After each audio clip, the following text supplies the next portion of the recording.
Bravo Amélie Deschaumes pour ce trophée dans la catégorie marketing digital pour le cabinet Capec, pour votre initiative, le bistrot des créateurs. Alors expliquez-nous en quoi consiste ce bistrot.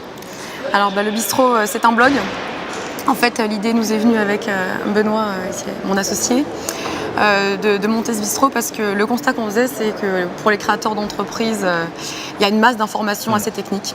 On s'y perd un peu et ce qu'on voulait, c'était rendre cette information en fait plus facile d'accès et puis un petit peu sortir de la casquette du technicien expert comptable et puis remettre l'humain en fait au cœur de tout ça. Donc on s'est dit tiens, comment y parvenir, et on a décidé de mettre en place ce blog.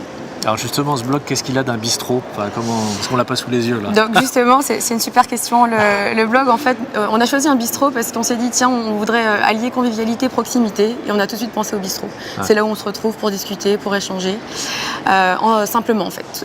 Donc du coup, on a monté ce blog autour du langage de la bistronomie. Donc on retrouve tous les sommaires sur ce thème, l'apéro, la tournée du patron, le mal aux cheveux quand on a un petit peu exagéré. Suggestion du jour. Voilà, exactement. Tout ça en rapport en fait avec la création, reprise d'entreprise. Et puis la grande particularité de notre blog, c'est le tutoiement. On a voulu complètement casser les codes justement pour aussi être plus facilement accessible et puis aussi capter une cible de clientèle spécifique, on va dire les 25-40 ans. C'est vraiment c'est-à-dire qu'on s'adresse au lecteur, à l'internaute, mais on tue. C'est ça, exactement. C'est une vraie rupture là pour un cabinet. Complètement. Du coup, je crois qu'avec nos clients, c'est encore plus facile aujourd'hui pour les tutoyer. Franchement, je me suis pris au jeu et j'en tutoie de plus en plus. Les clients? Complètement. Du coup, ils sont allés voir vous avez communiqué auprès de votre clientèle? Tout à fait. On communique via nos signatures mail et via des tournées en réel. C'est-à-dire que le blog, c'est pas que virtuel. On est passé du digital au réel et on paye notre tournée à nos clients, repreneurs ou créateurs, à peu près une fois par trimestre. Voilà.